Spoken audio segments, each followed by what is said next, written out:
L'Allemagne va-t-elle prendre le contre-pied de la France? L'Allemagne, considérée depuis longtemps comme le moteur économique de l'Europe, se trouve aujourd'hui face à des défis colossaux.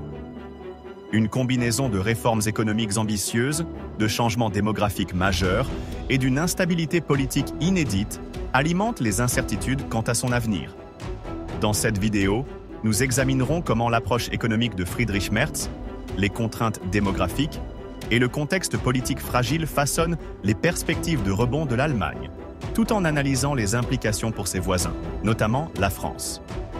Sous la direction de Friedrich Merz, l'Allemagne a adopté un virage économique marqué par des principes libéraux.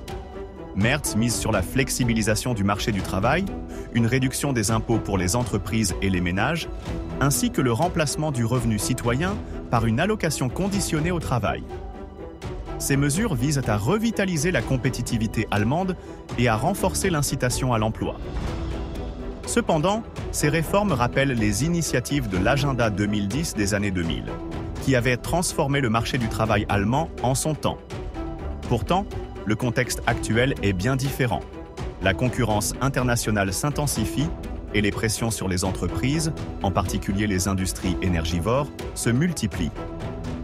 La transition énergétique et l'explosion des coûts de production compliquent encore davantage la mise en place d'une politique purement libérale. D'un point de vue économique stratégique, ces politiques posent la question suivante. Comment équilibrer des réformes stimulantes tout en assurant un filet de sécurité sociale pour les groupes les plus vulnérables? Les bénéfices potentiels risquent en effet d'être érodés si la cohésion sociale est compromise ou si la consommation intérieure s'affaiblit. De plus, la dépendance de l'Allemagne aux exportations nécessite un marché intérieur solide, ce qui pourrait être fragilisé si le pouvoir d'achat des ménages est réduit. L'Allemagne traverse une crise démographique sans précédent. Avec l'un des taux de natalité les plus faibles en Europe et une population vieillissante, le pays se heurte à deux problématiques structurelles majeures: un effondrement de la main-d'œuvre et une pression croissante sur les systèmes sociaux, en particulier les retraites et la santé. Cette transition démographique a déjà commencé à affecter la productivité nationale, exacerbant les problèmes de recrutement dans de nombreux secteurs clés comme l'ingénierie, la santé et la logistique. En parallèle, les entreprises allemandes font face à une concurrence accrue pour attirer des talents internationaux, renforçant encore la complexité de trouver des solutions viables à long terme. Face à cette réalité, les stratégies actuelles oscillent entre deux approches: la rigueur budgétaire visant à limiter les dépenses excessives et des outils d'incitation pour encourager les naissances ou attirer davantage d'immigrants qualifiés. Cependant, ces mesures restent fragmentées et peinent à inverser la tendance. Le vieillissement de la population impose aussi une adaptation du marché du travail, notamment par des politiques favorisant le maintien des seniors en emploi, mais cela suffira-t-il? Une politique économique efficace devra considérer les retombées à long terme pour atténuer les tensions structurelles tout en maintenant la croissance.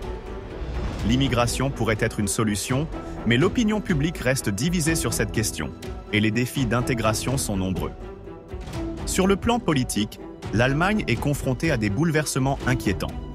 Les partis dominants traditionnels, comme le CDU, CSU et le SPD, perdent en influence face à un électorat de plus en plus fragmenté.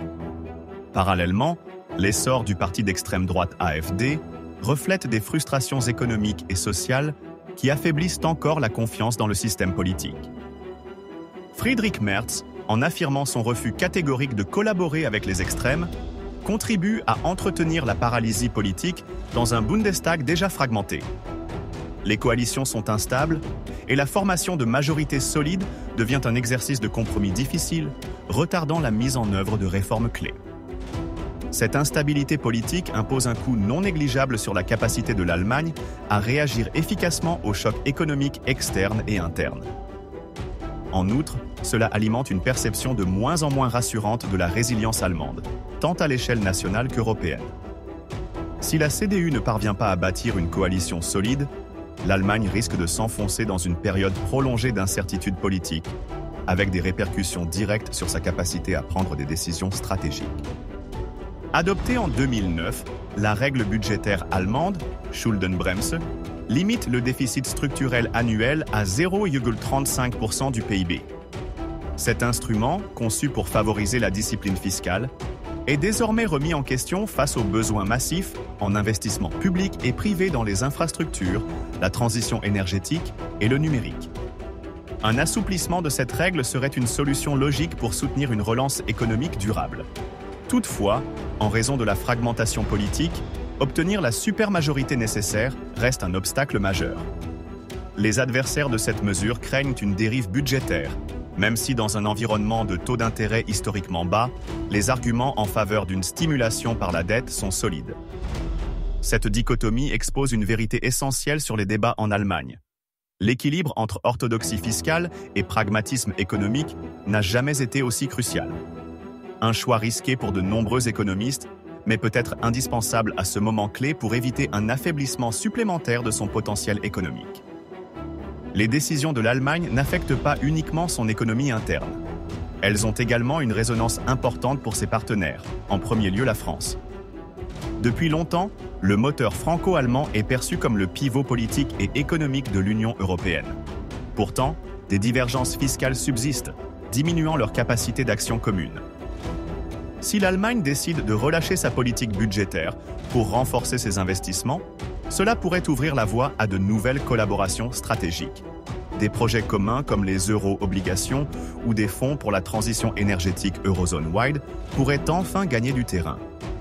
À l'inverse, un maintien de la rigueur allemande ou une stagnation prolongée pourrait étouffer la reprise économique européenne et générer des tensions accrues avec Paris.